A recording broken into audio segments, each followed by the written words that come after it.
और जल शक्ति के मंत्री भी वहां पे जाए, क्योंकि जिस प्रकार से एम्बैंकमेंट चारों तरफ टूट रहे हैं, पानी जिस तरफ से बढ़ रहा है, बहुत ही एक खतरनाक एक वातावरण वहाँ पे है। आप भी बिहार और यूपी में देखते हैं कि कितना बाढ़ के और कटाव से लोगों को कितनी परेशानी होती है। और इसीलिए मैं चाहता हूँ कि यहाँ की सरकार असम में होती हुई बाढ़ के प्रति अपनी चिंता व्यक्त करते हुए आज ही एक NDRF की टीम भेजे और जल शक्ति मंत्री तुरंत वहाँ पे जाए। मैं शुरुआत में भाजपा के सांसदों और हमारे इंडिया अलायंस के सांसदों और सभी सांसदों को मैं विशेष रूप से अपनी तरफ से शुभकामनाएं देता चाहूँगा कि वो इस चुनाव में जीत के आएँ। और विशेष रूप से मैं भाजपा के सांसदों को मैं शुभकामनाएं देना चाहता हूँ, क्योंकि आज इस चुनाव में उनको बहुत कठिनाई का सामना करना पड़ा। इससे पहले दो जो चुनाव हुए, 2024 का चुनाव, 2019 का चुनाव, उन दोनों चुनावों में उन्होंने सिर्फ नरेंद्र मोदी जी के नाम पर वो सत्ता में आए और इस सदन के अंदर आए। लेकिन इस चुनाव में उन्होंने खुद अनुभव किया होगा कि इस बार वोट उनको प्रधानमंत्री नरेंद्र मोदी जी के नाम पर नहीं, अगर आए हैं तो आपके काम और आपके परिश्रम पर आए हैं। आपसे भी कई सांसद ऐसे आए हैं जो घिस के आए हैं, 30,000 वोट से आए हैं, 5,000 वोट से आए हैं। आप अपने बल पे आए हैं, किसी प्रधानमंत्री के नाम पर नहीं, आप अपने बल पे आए हैं। और इसीलिए मैं आपको शुभकामनाएं मैं देना चाहूँगा और याद दिलाना चाहूँगा कि भारत की आवाम इस वोट से ये कहना चाहती है कि वो इंसान जो खुद को भगवान समझता है, वो भगवान नहीं, सिर्फ इंसान है। ये संदेश आज देश के जनादेश में हमें दिखाई देता है। और मैं धन्यवाद करना चाहूँगा इस देश के आम नागरिकों का, जिन्होंने आज एक प्रधानमंत्री को नहीं, आज देश ने एक मजबूत नेता प्रतिपक्ष को चुना है। आज देश ने एक सत्ता को नहीं, आज देश ने एक मजबूत विपक्ष को चुना है। और इसीलिए मैं देश के लोगों का आभार प्रकट करता हूं और देश के लोगों को आपके ज़रिए ये मैं संदेश देना चाहता हूं कि आपके होते हुए हम ये संघर्ष जारी रखेंगे। लोकतंत्र को बचाने का संघर्ष, संविधान को बचाने का संघर्ष, पिछले दलित वंचित अल्पसंख्यकों का संवैधानिक अधिकार बनाने का जो संकल्प हमने लिया है, हमने ये मुहिम छेड़ी है, ये मुहिम पे हम ये चढ़ते जाएंगे, इस रास्ते पे हम चलते जाएंगे। हम आवाज़ बन के रहेंगे उन देशवासियों की जिनकी समस्या ना आज इस सदन में व्यक्त होती है, ना अखबारों में व्यक्त होती है। हम आवाज़ उठाएंगे उन गरीब लोगों की जो आज अस्पताल में लगभग 6-6 साल उनको रुकना पड़ता है, पर उनको सर्जरी का अपॉइंटमेंट नहीं मिलता है। हम आवाज़ उठाएंगे वो सड़क पे सोते हुए युवाओं की, लोगों की, जिन पर एक अमीर बाप का गाड़ी का बेटे का गाड़ी रेंगते हुए उनको मार देता है और फिर वो बेटा बाद में बेल पर निकल जाता है। और उन जो लोग जो सड़क पे सोते हैं, आज उनके बारे में कोई नहीं सोचता।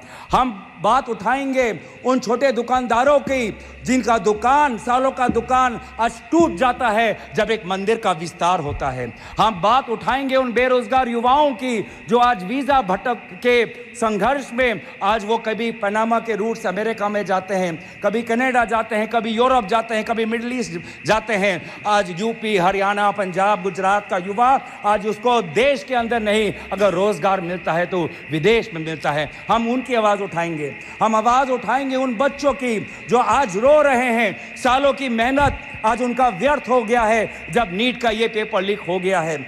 हम बात उठाएंगे उन जवानों की जो आज जम्मू में जिनकी आज शहादत हुई है। हम बात उठाएंगे उन ऑनेस्ट टैक्स पेयर्स की जिनका पैसा आज हम देख रहे हैं कि कहीं बिहार पर पुल गिर जाने पर उनका टैक्स पेयर का पैसा व्यर्थ होता है, तो कहीं एयरपोर्ट का टर्मिनल लीक होने पर उनका टैक्स पेयर का पैसा व्यर्थ होता है।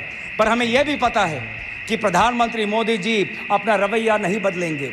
प्रधानमंत्री मोदी जी के पास दो ही अस्त्र है, एक भय है और भ्रम है। भय वो दिखाते हैं इनकम टैक्स, ईडी और सीबीआई के साथ, लेकिन देशवासियों ने इस बार कह दिया है कि हम इनकम टैक्स, ईडी और सीबीआई से डरते नहीं हैं। और दूसरा जो उनका अस्त्र है वो भ्रम का, वो हमने प्रचार में भी देखा।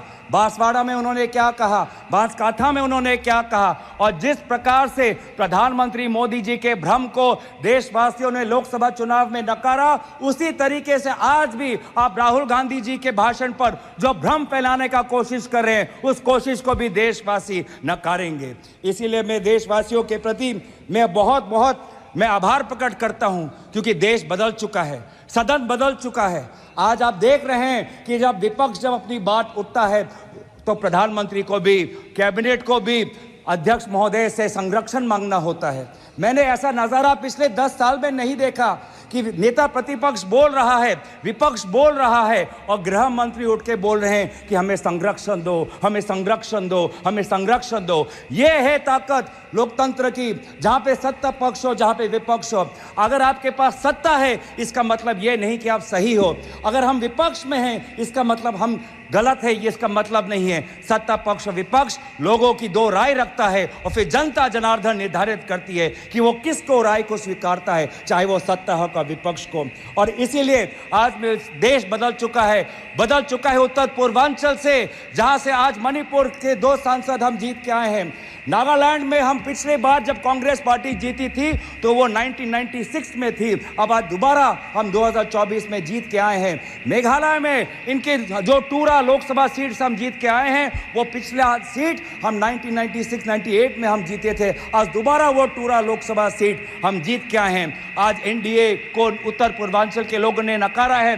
मणिपुर में दोनों सीट हारे हैं, नागालैंड में 1 सीट हारे हैं, मेघालय में ये दोनों सीट हारे हैं। मैं धन्यवाद करना चाहता हूं आपके द्वारा जोरहाट के लोगों को जिन्होंने एक मुख्यमंत्री को हराया, और मैं धन्यवाद करना चाहता हूं धुबरी के लोगों को जिन्होंने एक सांप्रदायिक शक्ति को 10 लाख वोटों से हराकर एक संदेश दिया है कि चाहे वो अल्पसंख्यक हो, लेकिन कोई भी व्यक्ति अपने आप को धार्मिक गुरु भी कहता हो, लेकिन धर्म के नाम पर अगर समाज को बांटता है तो प्रजा उसके साथ नहीं होगी। तो मैं धन्यवाद करना चाहूंगा। और ये बदलाव लाने के लिए वे सारे जो समाज के विभिन्न वर्ग हैं, मैं सभी का आभार प्रकट करता हूं। वे हजारों लोग जो राहुल गांधी जी के साथ भारत जोड़ो न्याय यात्रा पे चले, मैं उनका धन्यवाद करना चाहता हूं। मैं उन पत्रकारों का धन्यवाद करना चाहता हूं जिन्होंने निष्पक्षता से अपने पत्रकारी का जो उन्होंने जिम्मेवार उन्होंने उठाया। आज एक संदेश गया उन पत्रकारों को जिनको हौले हौले प्रधानमंत्री मोदी जी से प्यार है। एक संदेश गया उन पत्रकारों को जो कहते हैं कि ये तो सिर्फ फॉर्मेलिटी है कि अपनी पत्रकारिता पर ध्यान दे, नहीं तो लोग आपको देखना बंद कर देंगे। मैं आज युवाओं को मैं आभार प्रकट करना चाहता हूं क्योंकि उन्होंने व्हाट्सएप का इस्तेमाल नहीं किया, उन्होंने अपना विवेक का इस्तेमाल किया।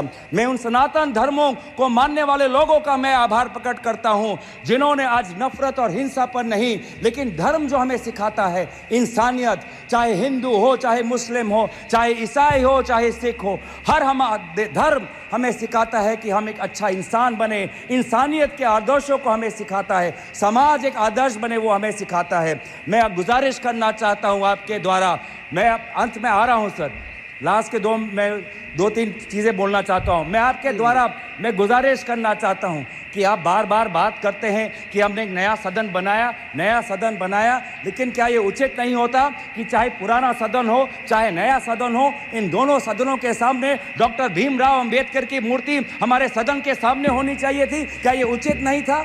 क्या यह उचित नहीं था कि चाहे नया सदन हो? ये स्पीकर का प्रीमाइसेज होता है। मैं गुजारिश कर रहा हूं, मैं आपसे गुजारिश कर रहा हूं, मैं अपनी व्यथा गुजारिश कर रहा हूं। मैं स्पीकर महोदय को आपके द्वारा गुजारिश कर रहा हूं कि पहले के तरह सदन के सामने आदरणीय राष्ट्रपिता महात्मा गांधी जी के मूर्ति को रखिए और पहले के तरह डॉक्टर भीमराव अंबेडकर के मूर्ति को मैं गुजारिश कर रहा हूं। मैं स्पीकर के निर्णय का सम्मान करते हुए उनके मैं गुजारिश कर रहा हूं कि हमारी भी बात सुने, हमारी भी जो एक मैं चेयर पे हूं तो अगर आपने स्पीकर से गुजारिश की तो सुन लीजिए। आपने कहा कि बाबा भीमराव अंबेडकर की एक मूर्ति यहाँ जो स्थापित होनी चाहिए। आपको भी निमंत्रण गया होगा। इस पार्लियामेंट में पहली बार सारे महापुरुषों का, बाबा भीमराव अंबेडकर से लेकर के महाराणा प्रताप से लेकर के एक बड़ी वीथिका बनाई गई है उसी संविधान भवन के साथ, और जिसका उद्घाटन हुआ पिछले दिनों।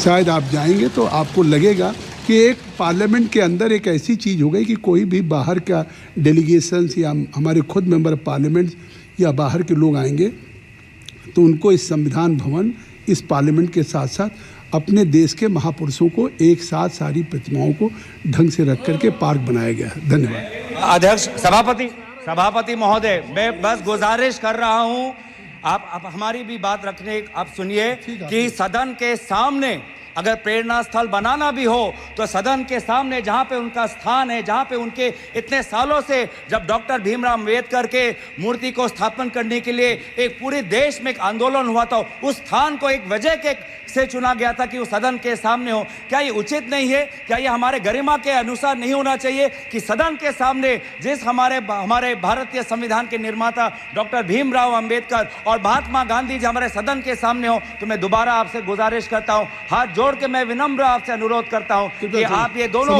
महापुरुषों के मूर्तियों को आप सदन में रखें और अंत में समाप्त करें। अंत में अगर समाप्त करिए। अंत में मैं बस आ रहा हूं, अंत में जो हमने एक मांग रखी कि नीट को लेके एक चर्चा हो, शिक्षा विभाग को लेके आज एक बहुत एक असमंजस नेता प्रतिपक्ष ने नीट पर लेके एक चर्चा हो, उस चर्चे पे एक आप अमल करें। और बस आखिरी मांग कि आज जो आदरणीय शिक्षा मंत्री है उन्होंने अपनी जिम्मेवारी 2021 में ली, 2021 में अपनी जिम्मेवारी लेने के पश्चात आज इतने सारे पेपर लीक हुए, उनको शिक्षा मंत्री एक और दिन होने का। श्री इंदिरा, आपने चर्चा की मांग की, बस श्री इंदिरा हंग सुब्बा जी, श्री इंदिरा हंग।